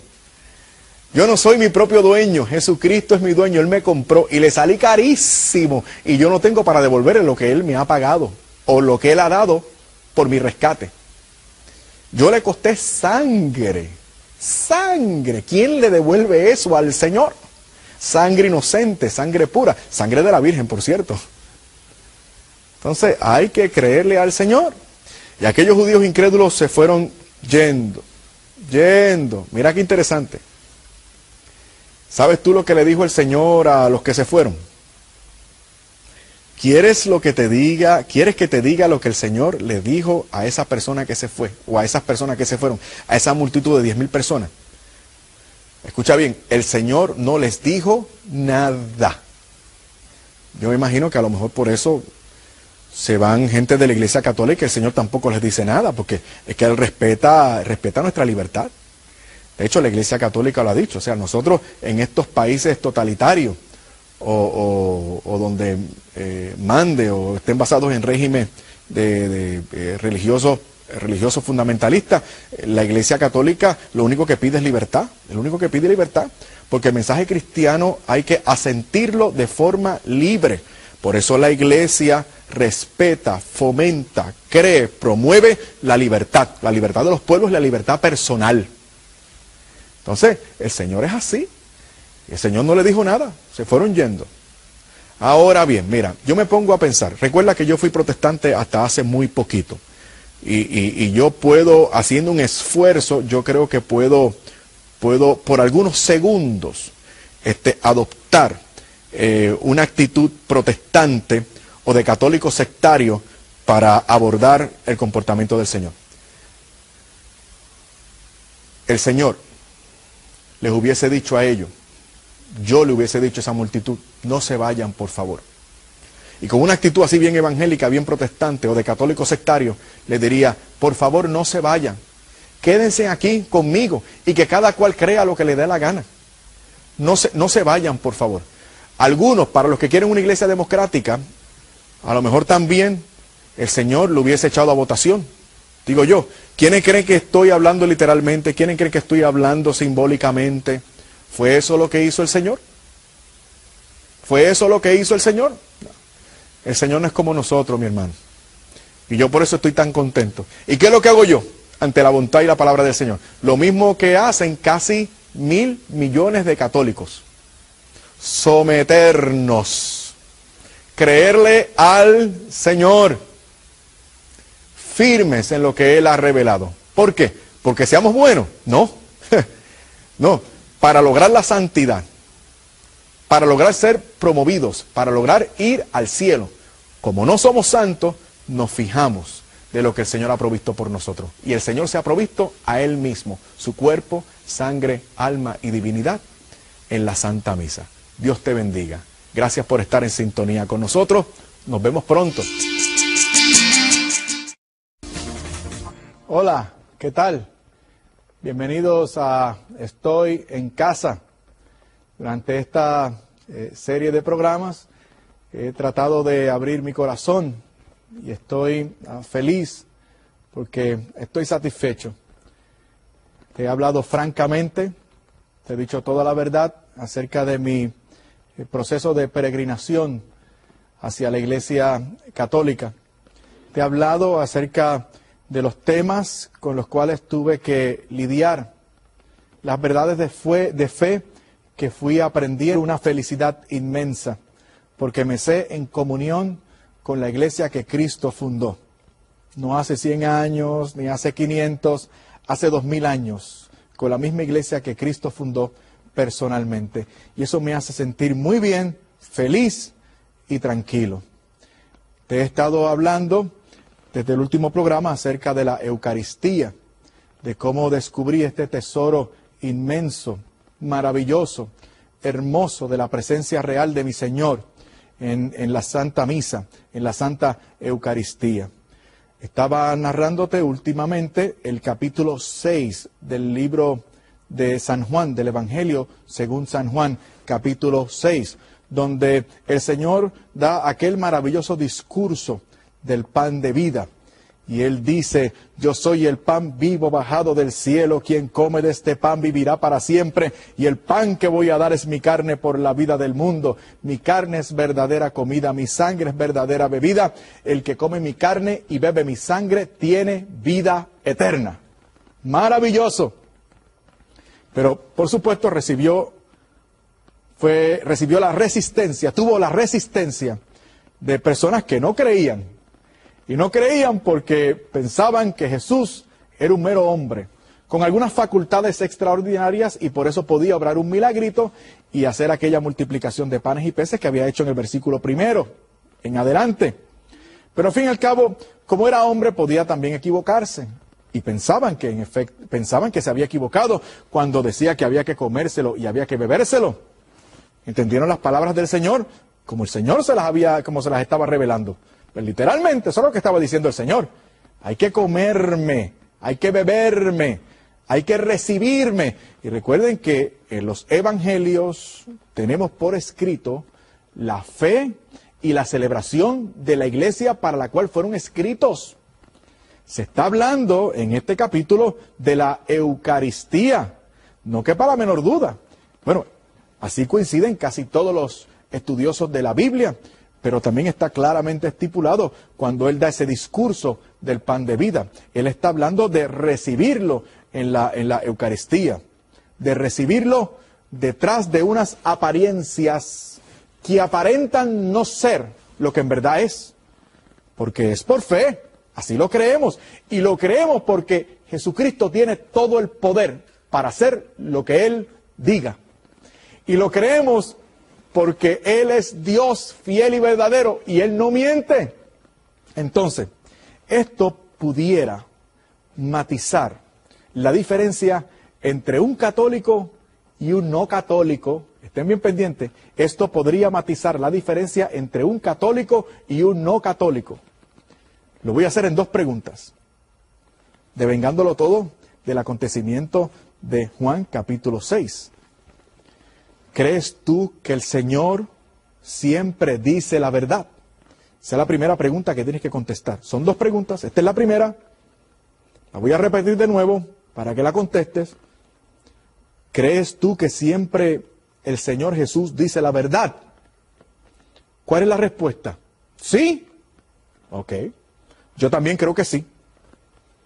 Podemos decir que hasta el momento somos 50% católicos. Vamos por el otro 50%. ¿Qué te parece? ¿Te atreves? Yo me atrevo. Aquí está la segunda pregunta. ¿Crees tú que Jesucristo tiene el poder para hacer lo que dice? ¿Cuál es la respuesta? ¿Quiere que la repita? ¿Crees tú que Jesucristo tiene el poder para hacer lo que dice? La respuesta es sí. ¿Estamos bien entonces? Estamos en casa. Jesucristo dice la verdad cuando dice que Él es el pan vivo bajado del cielo y Jesucristo tiene todo el poder para hacer que lo que aparenta ser pan no sea pan, sino su cuerpo, sangre, alma y divinidad. Lo mismo en cuanto al elemento de su sangre, porque Él tiene todo el poder. Escuchen bien, tenemos que abordar esto seria y responsablemente. Tenemos que ser consecuentes con esta verdad que decimos tener. Vamos a postularlo en estos términos. Si Jesús está verdadera, sustancial, realmente presente,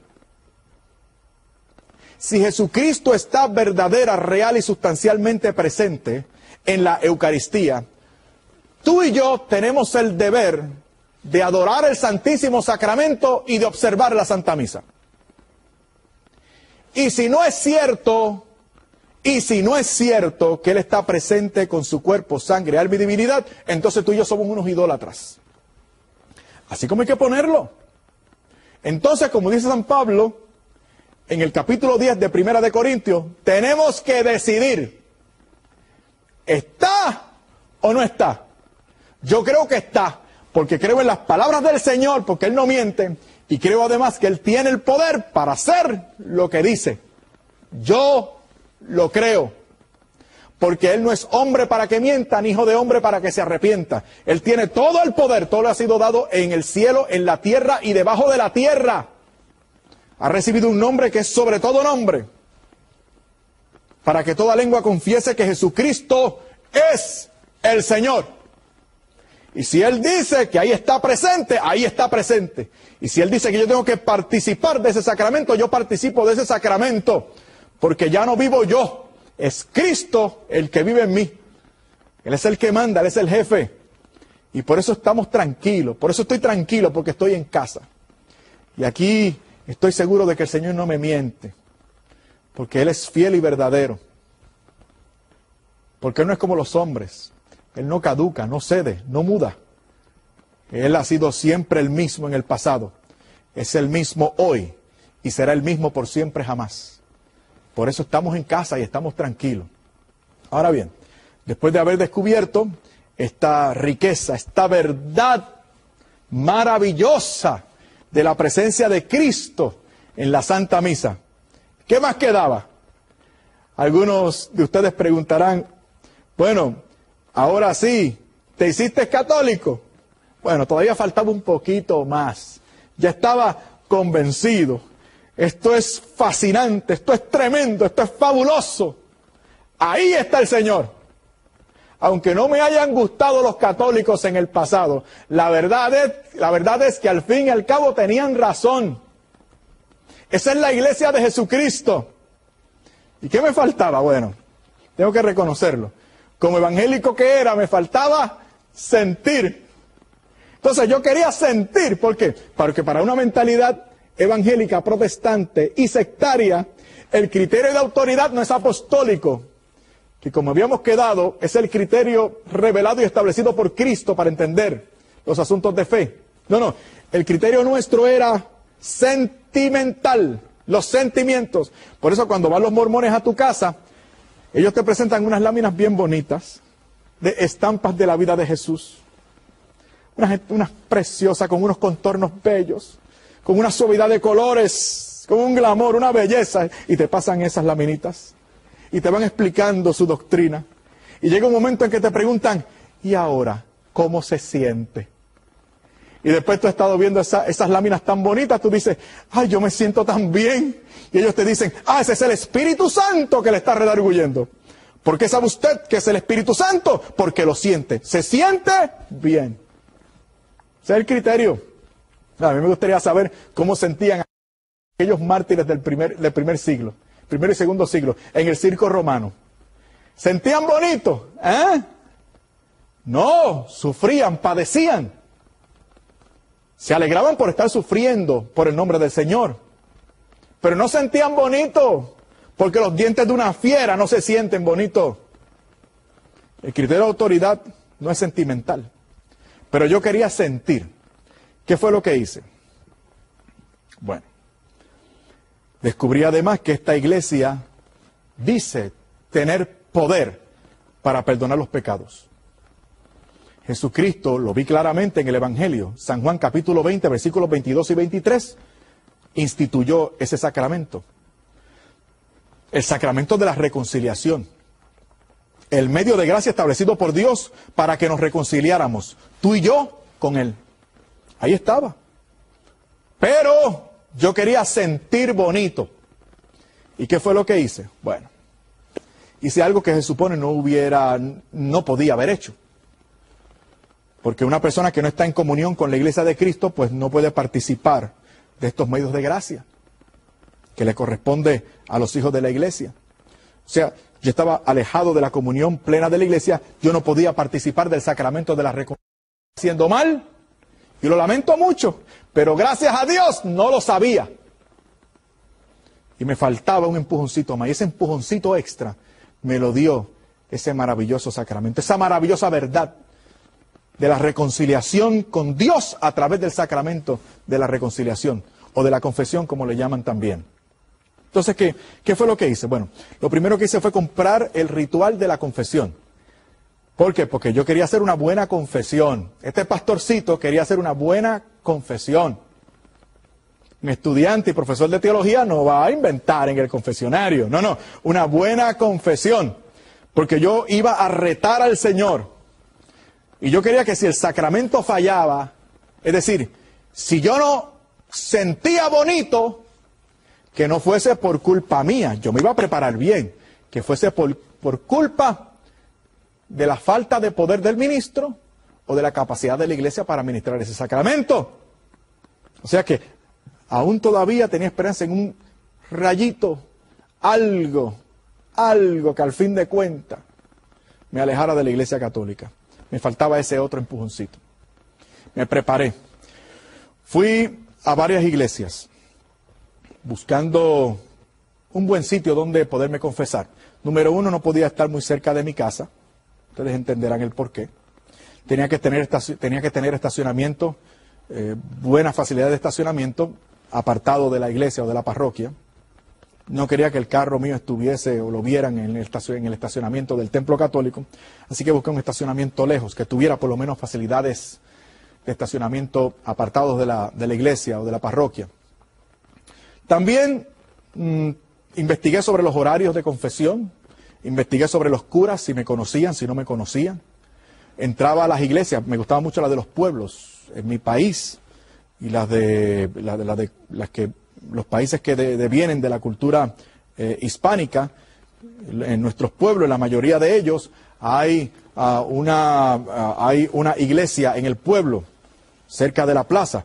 Y en esas iglesias que tienden a ser antiguas todavía tienen unos confesionarios, que tienden a ser unos confesionarios así, más barrocos, sólidos. Y yo quería uno que fuese sólido, que haya sido construido en madera sólida, noble, para que no salieran ni los murmullos fuera de aquel confesionario. Yo miraba que tuviera una puerta que llegara hasta el suelo, de manera que tampoco se me vieran los pies. O sea, yo busqué un sitio ideal para mí, para poder hacer aquel gesto de locura, Pero un gesto de locura por Dios, al fin y al cabo. Porque yo quería estar en contacto con todo el conocimiento, pero con todo el poder también, que Jesucristo había delegado a la iglesia que fundó personalmente hace 2000 años atrás. Y yo me aprendí el ritual, me lo aprendí completito. Me aprendí el ordinario de memoria completo. La noche anterior, hago todo o hice todo lo que la iglesia recomienda y manda. O sea, yo hice un examen de conciencia, contrición, propósito de enmienda, nuevo propósito. Y después de eso, una oración a Dios pidiéndole perdón. Señor, perdóname si esto te ofende. Pero tú me has mostrado este camino me conduce a la Iglesia Católica. Y yo quiero estar verdaderamente seguro, porque yo había jurado en mi temprana adolescencia que le iba a ser fiel al Señor. E iba a ir donde quiera Él me dijera y me mostrara a través de su palabra. Eso era lo que yo quería hacer. La voluntad de Dios. Pero quería estar seguro. Y me lo aprendí todo. Y le pedía perdón al Señor, pero Señor, hasta aquí me has traído y yo tengo que comprobar, yo tengo que sentir, yo tengo que corroborar, sentir ese poder, a ver si es verdad, a ver si es cierto. Esa mañana no, salí temprano de mi casa, pero voy como a mediodía al lugar que había decidido. Allí había una fila. Unas hermanas se me habían anticipado y estaban haciendo la fila para confesarse. Así que yo me coloco en la fila y sigo pidiéndole al Señor que por favor me perdonara si aquello le ofendía, si aquello le estaba mal, si estaba metiendo la pata. Le decía, Señor, perdóname, pero yo tengo que corroborar, yo tengo que sentir si aquí hay poder, si esta iglesia tiene poder. Al fin y al cabo era pentecostal y quería sentir. Sigo haciendo la fila. Aquellas mujeres antes de mí, ¿qué cosa? Siempre son mujeres. La mayoría con mujeres. Y mayores, porque las jóvenes tampoco frecuentan mucho el sacramento. Ahí estaban aquellas señoras. Y sigo haciendo la fila hasta que llega el momento en que el sacerdote me llama. Yo entro al confesionario, meto los pies, cierro la cortina, me siento. Y escuché al sacerdote que comenzaba con el rito. El sacerdote